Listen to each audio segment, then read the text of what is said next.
Sur Fréquence Évasion, les stars d'hier, d'aujourd'hui et de demain se racontent en toute liberté. Bon surf sur le site de Fréquence Évasion, www.fréquenceévasion.com. Radio Fréquence Évasion, le son de la Côte d'Azur. Nous sommes de retour sur Fréquence Évasion, toujours dans Parole de Star, toujours en compagnie de Daniel Gilbert. Quel regard vous posez aujourd'hui sur cette époque des années 70, de cette télé qui était pour nous une télé conviviale, qui était un peu moins aseptisée qu'aujourd'hui? Non, mais moi, ce que je pense, c'est qu'à travers les époques, et justement aujourd'hui, c'est génial. Moi, je sais que faire l'émission aujourd'hui avec les moyens techniques qu'il y a, oui. Mais ce serait extraordinaire pour bouger, pour tout. Ah, voilà. C'est pour ça que je comprends pas comment les gens peuvent être statiques, quoi, quand ils se déplacent. Parce que il y a tellement de facilité. Nous, c'était dur, hein, parce que il y avait 60 techniciens, il y avait un quart régie de 11 mètres, enfin plus grand qu'un quart normal. On n'avait que 4 caméras avec 250 mètres d'autonomie. Maintenant, on peut faire ce qu'on veut, hein. C'est pour ça que c'est dommage. Non, ce qu'il y a, c'est que moi, je pense, on se fait manger par des progrès techniques. C'est toujours comme ça, hein. Vous n'avez qu'à regarder dans certains textes de littérature, même chez Goethe, c'est que les gens, l'humain se fait bouffer parce qu'il invente. Il a du génie, parce qu'il y a du génie quand même qui est inventé. Ah oui, de toute façon, il y a du génie. Quand même. Oui. Moi, je suis pas nostalgique. Hein. Non. Je trouve que c'est génial, Internet. Ah non, c'est génial, Internet, c'est formidable. Mais c'est formidable, mais ça aussi, comme tout théorème, ça a son corollaire, c'est-à-dire que c'est aussi hyper dangereux. Tout à fait. Voilà. Tout à fait. Et qu'il n'y a pas de mesure. Nous, on ne sait pas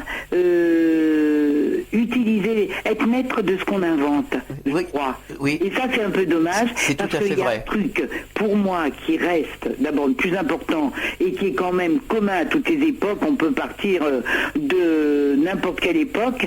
Ce qui reste commun aux époques, à toutes les époques, y compris aujourd'hui, c'est quand même l'humain. Ah oui. Tout à fait. L'humain. Ah, c'est l'humain. C'est que dans les années 70-80, l'humain était beaucoup plus présent. Voilà, c'est ce que je voulais vous dire. C'est ça la différence. Voilà. Et aussi, il faut reconnaître que moi je pense que les gens, plus que la nostalgie, même de chanteurs, de choses comme ça, il y avait des mélodies, maintenant on fait avec la technique, on peut faire une chanson en mettant des beaux arrangements, il n'y a pas de mélodie, on met des paroles dessus, on dit qu'on fait une chanson. Oui. Avant, il y avait une ligne mélodique. C'est ça qui fait qu'une chanson, elle vous reste accrochée à vous. Mais à l'époque, j'ai l'impression qu'on faisait de la télé ou de la radio ou n'importe quoi avec des bouts de ficelle et on faisait plus rêver les gens. Oui, parce que l'humain se décarcassait plus. Maintenant, c'est plus facile. Donc, je pense que... Et puis, on est à une époque où on empêche un peu les personnalités de s'extérioriser. Parce qu'il y en a plein de gens bourrés de talent. Mais ils n'ont pas la possibilité. Maintenant, c'est formaté, c'est des réseaux, c'est tout ce que vous voulez. Et faut surtout pas faire d'ombre. Oh, tout à fait. Alors ce qui compte, c'est moi ce que je trouve formidable, c'est les gens justement qui font de l'ombre parce qu'ils ont un truc en plus. Justement, c'est le but de la radio. Chez nous, on laisse les artistes, on laisse tout le monde s'exprimer comme ils le veulent, comme ils le sentent. Parce qu'il faut que, ni même les émissions, ils devraient... mais ça c'est leur problème, hein. Moi je suis pas directrice, hein. Donc ils font ce qu'ils veulent.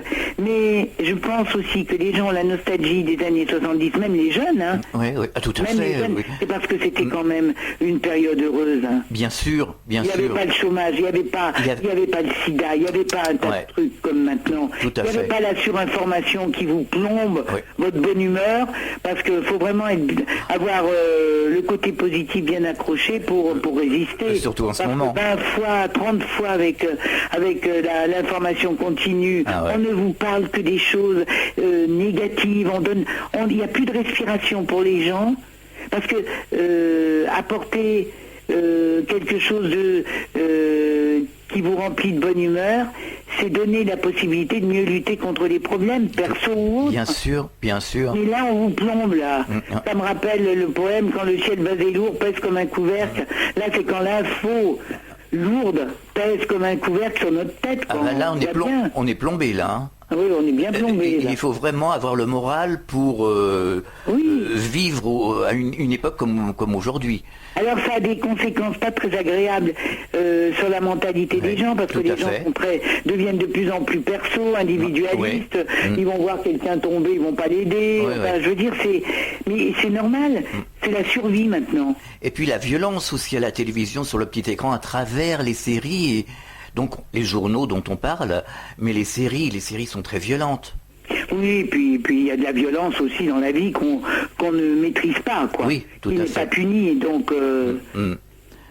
On a du mal à... Par contre, on va dire, si un papa donne une fessée à son fils, il n'a pas le droit, quoi. Non, mais c'est complètement aberrant. Oui, non, vous avez tout à fait raison. Parce qu'une petite fessée, ça fait pas de mal. Tout à fait. Moi, j'en ai eu qu'une dans ma vie. Et mon papa, il a pleuré le jour où il m'a donné une fessée. Tout à fait. J'avais 4 ans, je m'en souviens. Mais ce que je veux dire, c'est qu'une petite fessée, ça fait pas de mal à un gamin qui va se pencher par la fenêtre. Bien sûr. Si on lui donne une fessée et qu'on lui dit, il faut pas faire ça, il ne le refera pas. Mais exactement. Et il ne tombera pas par la fenêtre. On confond tout. Oui, mais on mélange un peu. On mélange tout, on fait des amalgames de tout, et c'est une véritable catastrophe. C'est ça qui est dommage, parce que franchement, on a la chance d'être sur Terre, et on a aussi la malchance de savoir qu'il y a beaucoup de dangers naturels qui nous guettent. On n'a pas besoin d'en créer. Hein. Non. Il y en a suffisamment qui vous tombent sur la tête. On est d'accord à 100%. Moi, je sais pas, pour moi, un pays, c'est comme une famille, ça doit être une équipe. Ouais. Mais moi, je suis une rêveuse. Hein. Oui, mais vous êtes comme moi. C'est ça le problème. Et d'ailleurs, quand moi je dis on devrait faire ci, on devrait faire ça, on me dit mais tu rêves, d'où tu sors? Oui, c'est ça. D'où tu sors? T'es un extraterrestre. Voilà, on est des extraterrestres. Il va falloir que ça change, parce qu'on ne pourra pas continuer de cette façon-là. Mais non, mais là, on dirait qu'on va à l'explosion dans tous les domaines. On va à l'explosion dans tous les domaines. On y va. Mais d'ailleurs, la Terre commence, puisque les plaques tectoniques, elles bougent, et qu'il y a des séismes partout. Sans vouloir être négatif, c'est catastrophique. On est dans la catastrophe. Et puis quand on regarde pour la politique, il y a quand même, en plus, la presse, elle s'arrange bien pour en rajouter, pour certains, et puis pour être pas tout à fait objectif. Hein. On est manipulé. Franchement, quand on entend des fois les invectives qu'il y a entre eux, quelle horreur. Hein. Oui, non, mais je reconnais plus l'époque où moi j'étais ado. C'est cette époque d'aujourd'hui. On respectait. Il y a quand même des fonctions à respecter. Mais bien entendu. On respecte les gens quand même. Mais bien entendu, évidemment, ça va de soi. Mais non, mais quand on a entendu une femme politique parler de son ex-compagnon en disant mais vous allez me dire ce qu'il a fait, donnez-moi un exemple de ce qu'il a fait pendant 30 ans.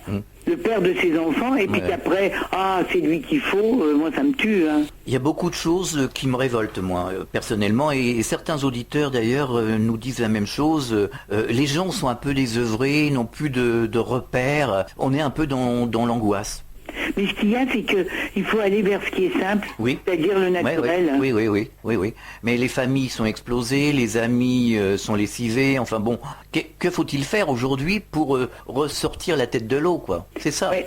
C'est assez difficile. C'est assez difficile. Je pense que c'est une époque pour repartir sur d'autres valeurs, je le pense, moi. Mais il va y avoir du dégât. Hein. Il va y avoir du dégât, et là, je pense que de toute façon, on est au bout, là. On ne peut plus continuer comme ça. On est au bout des systèmes. Hein. On est au bout du cycle. C'est la fin d'un cycle, la fin d'un système, à mon avis.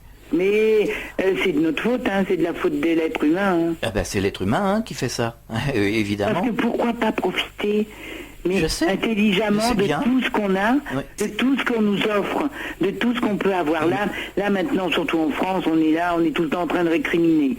On est le pays de la grève, on est tout le temps en train de râler. Il y a des RTT, il y a des machins, il y a des trucs et ça suffit pas. On nous a fait croire que le travail c'est une souffrance, le travail c'est merveilleux. Oui, enfin, ça dépend quel travail. Ah non, mais je suis bien d'accord, mais je veux dire dans l'ensemble, ceux qui se plaignent pas, c'est ceux qui ont des travaux très difficiles. Oui, voilà. Ceux-là se plaignent pas. Voilà. C'est ça le problème. C'est ça le problème. Mais ceux qui sont tranquilles, qui n'ont pas... ceux-là, ils ne gênent pas. Hein. Et c'est eux qui râlent parce qu'ils ont encore une forme de sécurité d'emploi ou des choses comme ça, quoi. Oui, c'est le monde à l'envers. Ah oui, non, mais c'est le monde à l'envers. Alors, vous avez également participé à la ferme Célébrité Ah oui, ça a été une bonne aventure. Comment vous m'a fait connaître par les jeunes, alors par les très jeunes même, alors c'était extra. Comment vous avez vécu cette aventure? Ça m'a beaucoup plu. Oui. Et j'avais l'impression qu'on était une bande qui recevions des gens, parce que comme ça passait 24 heures sur 24 également sur une chaîne, Oui. moi j'avais l'impression qu'on était, mais presque, que les gens étaient avec nous, quoi. Que le public était avec nous. C'est ce qui m'a aidé à supporter l'éloignement des miens, etc. Oui. Alors c'est dommage. Ça me plaisait beaucoup, sauf que ce qui me plaisait plus, c'était la nature et les animaux. Oui, justement. Plus que les humains. Ah bah oui, ça, je vous le fais pas Parce dire. le microcosme, c'est pareil qu'à l'extérieur. Hein. Exactement, de toute façon. Sauf que c'est encore exacerbé parce que c'est dans un petit monde, mais des trucs bêtes, mais vraiment. Les gens sont les gens, hein. Ça on les changera pas. Oui, mais c'est dommage parce qu'il y a tellement de gens super. Oui. Parce que chez chacun, il y a quelque chose de super. Moi, ce qui m'a plu en faisant l'émission et ce qui me plaît quand je vais faire des animations ou même du théâtre, puisque là j'ai fait 2 pièces, hein, j'ai fait Monique et demandé Caisse 12 que j'ai créé de Mesrahi au théâtre du Rond-Point. Ensuite, j'avais tourné avec Olivier Lejeune et ensuite on a fait la pièce pendant 3 mois au théâtre du Palais Royal. C'était pas avec Ginette Garcin? Non, Ginette Garcin, elle est venue après. Ah, elle est venue après. Quand il a fait des 15 jours. Mais moi, j'ai fait 1 mois. D'accord. C'était la création de la pièce de Mesrahi. Ah, d'accord. Et après, j'ai pas pu la faire parce que je faisais l'autre pièce et il y a eu d'autres gens. Ginette Garcin qui est venue à notre micro. Alors Ginette Garcin aussi, elle avait la pêche, hein. Mais Ginette Garcin, elle faisait le rôle de Dany. Ah, d'accord. La poissonnière dans la pièce, parce que c'était... on s'est bien amusé, ça m'a beaucoup plu. On manque de personnages comme ça qui ont du tonus, qui sont naturels. On a besoin de ça. On a vraiment besoin. Ça c'est clair. Ah oui. Mais là, tout est aseptisé, alors il n'y a rien qui ressort. Il faut surtout pas d'aspérité, c'est dommage. C'est vraiment dommage. Et c'est vrai que maintenant on contrôle tout, il y a un timing pour tout, on est envahi, la publicité, on a la tête qui va exploser quand on regarde la télé aujourd'hui. Hein. Ah mais ça c'est clair. Hein. Ah oui, vraiment. Non mais il y a trop de surinformation, puis il n'y a pas de bonnes émissions, et puis il n'y a pas d'émissions du tout. C'est vrai. C'est vrai. C'est ce que je disais à quelqu'un hier de la radio, dans les années 70, même début 80, surtout dans les années 70, on rêvait avec la télévision, on prenait le programme, il y avait 4 ou 5 chaînes, on disait tiens ce soir il y a, sur la une il y a 6... Oui, c'était un subconscient collectif, voilà. Tout le monde en parlait. Et, oui. Tout le monde en parlait le lendemain, t'as vu ça, t'as vu... Mais maintenant c'est une autre époque parce que les gens vivent différemment. Oui. Mais ça pourrait être plus sympa. Mais exactement, c'est pas parce que l'époque a évolué techniquement qu'on ne peut pas rêver. Ben oui, mais justement, c'est le rêve qui manque. Et voilà, c'est ça, c'est le rêve. Mais là, c'est cocasse, par exemple, l'histoire du référendum. Ils disent que le référendum, il est mort-né. Parce qu'un jour, il dit, je veux faire un référendum, alors qu'il a déjà signé des accords. Papa, machin. Papa Andréou. Et puis 2 jours après s'être fait disputer, ah ben non, il n'y a plus de référendum. Oui. Mais franchement, on a l'impression, si c'était pas des enjeux énormes à l'échelle des pays et des continents, il y aurait de quoi rigoler. Quoi. Moi, je trouve que pour faire des sketchs, il n'y a qu'à juste reprendre ce qui se passe. Hein. Il n'y a pas besoin de retoucher. Enfin, de toute façon, c'est ce qu'on disait il y a quelques instants, on est à la fin. On est à la fin du cycle et j'espère que l'être humain va retomber sur ses pieds. J'espère que les gens vont se dire, tiens, on pourrait être sympas les uns envers les autres et apporter des choses agréables. Quoi. Être un peu plus chaleureux. Se faire du bien parce que quand on est dans une équipe, on se fait du bien. Si quelque chose est bien pour un des membres de l'équipe, c'est du bien qui rejaillit sur tout le monde. Ah oui. Mais en France, on est trop jaloux. Alors, on veut pas qu'il y en ait un qui sorte du lot. Et ça donne ce que ça donne aujourd'hui, c'est-à-dire une époque triste, une époque où rien ne se passe. D'ailleurs, quand vous rigolez, vous faites un sourire à quelqu'un, vous dites mais qu'est-ce que t'as, qu'est-ce qui se passe, qu'est-ce qu'il y a? Oui. Ah mais moi j'avoue que dans la rue, quand il y a quelqu'un dans une voiture qui me fait un sourire, moi je suis contente pour la journée. Hein. Exactement. Mais bon, les gens sont gentils, c'est vrai avec moi, mais quand même, il y a plus de coups de klaxon. Hein. Parce qu'ils trouvent que vous avancez pas assez vite alors que devant c'est bloqué, que vous pouvez rien faire. Mais bon, ils sont là à s'énerver, ils prennent des grands airs. C'est magnifique un sourire. Bah oui, c'est bien. Et ça fait partie de l'être humain. Moi, de toute façon, j'ai une devise, la bouteille est toujours à moitié pleine. Tout à fait. Mais des fois, c'est dur quand même de la garder à moitié pleine. C'est très dur, c'est très difficile. Enfin, tant qu'on ne me la casse pas, la bouteille, ça ira. C'est le principal. Il y aura toujours de quoi la remplir. Voilà.